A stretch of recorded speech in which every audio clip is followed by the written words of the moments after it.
According to Redfin CEO Glenn Kelman, he believes we are going to see 30% less sales volume in 2023, which is one of the reasons why he decided to stop their iBuying program. Redfin also made the decision to lay off an additional 13% of their workers, bringing their total layoffs to 29%.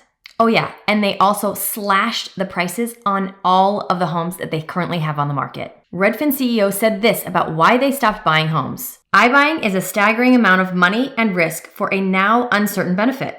We've tied up hundreds of millions of dollars in houses that you yourself wouldn't want to own right now. And Opendoor co-founder and CEO Eric Wu points to the unprecedented events in the housing market over the last few years and says that's why his algorithm has missed the mark.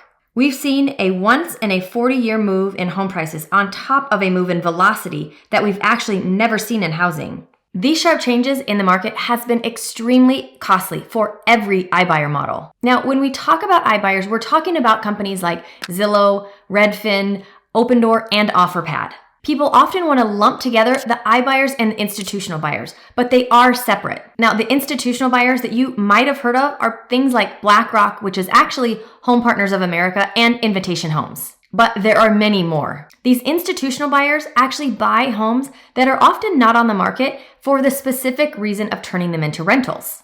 Their plan is to hold them long term and to have recurring revenue from them.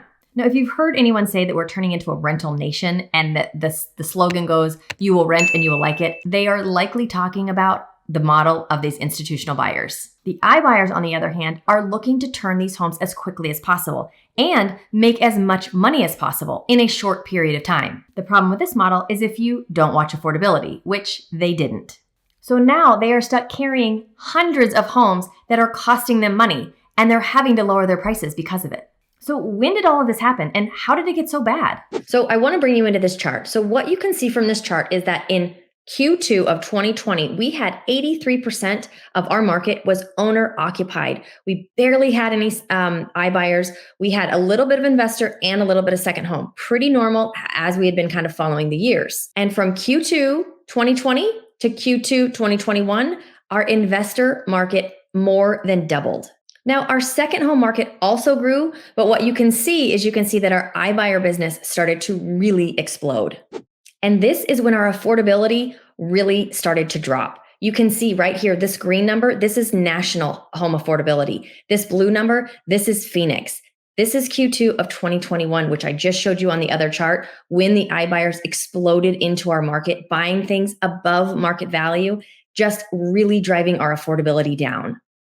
Now, again, just to further show you how drastic this was, this is going to show you that Q2. This is how drastic both the iBuyer and the institutional buyer were during that time period, being super aggressive with their purchases.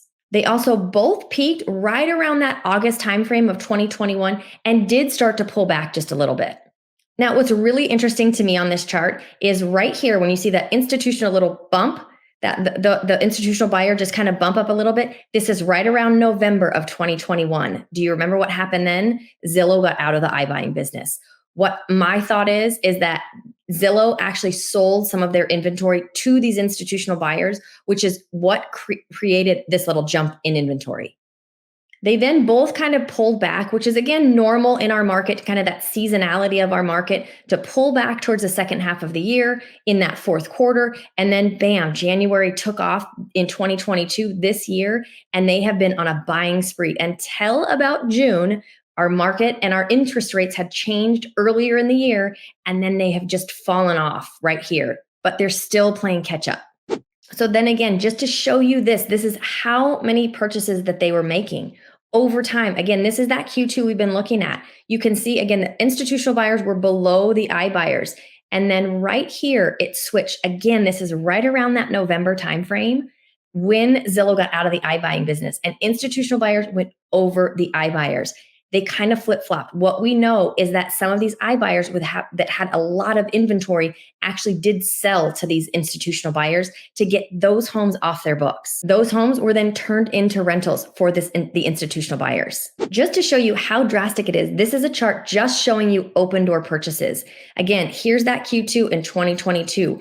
You always want to see that orange line, which is under contract, over the blue line, because that means that they're selling more than they're buying. And they were going okay until Q2 of 2022. That's when their blue line, the active homes on the market, went over their orange line, which were homes under contract. They kind of came back together. And then April, right here, they shot up and kept buying while their under contract homes just fell off a cliff.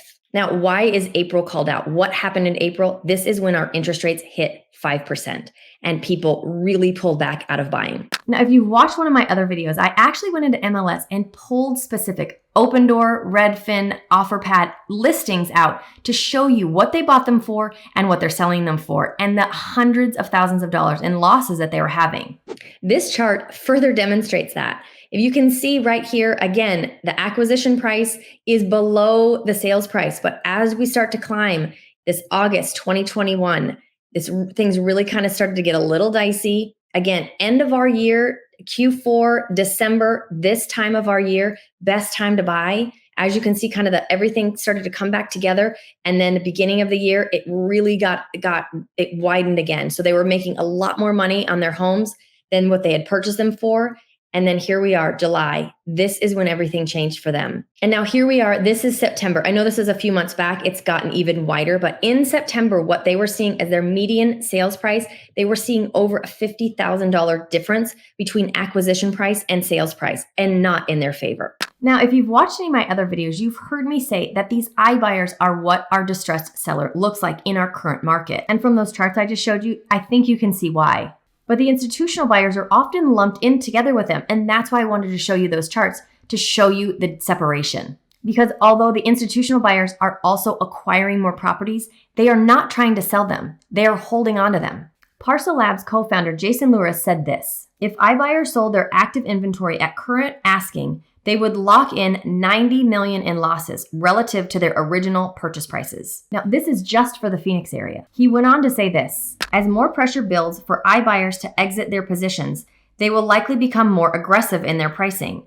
This will continue a downward spiral until prices reach a point where demand enters to stabilize it. Parcel Labs data indicates that iBuyers hold almost $1 billion in homes in the Phoenix area. This dwarfs iBuyer activity in a lot of the other major markets, and it's over 2 times what they own in Atlanta. Currently, iBuyers are reducing their prices every 2 weeks if the home is not sold. If iBuyers sold all of their current inventory at their current prices, Parcel Labs estimates that they would lock into a $90 million loss from what they purchased the homes for. And that's if they all sold. And right now, in the Phoenix market, the iBuyers are showing a 10.5% price drop from purchase price to sales price. That is a much higher decline than what regular resale sellers are selling for, which brings me back to what I said earlier about the distressed seller in our market. And because so many still vividly remember what 2008 felt like and looked like, I wanted to share this chart with you to show you what our foreclosure activity really looks like. We are not seeing an increase in foreclosures, nor do we see one coming. Now, if you'd like to see more information about the iBuyers in our market, take a look at this video right here. And if I can answer any questions for you, please feel free to reach out. As always, I thank you for watching, and I'll see you next time.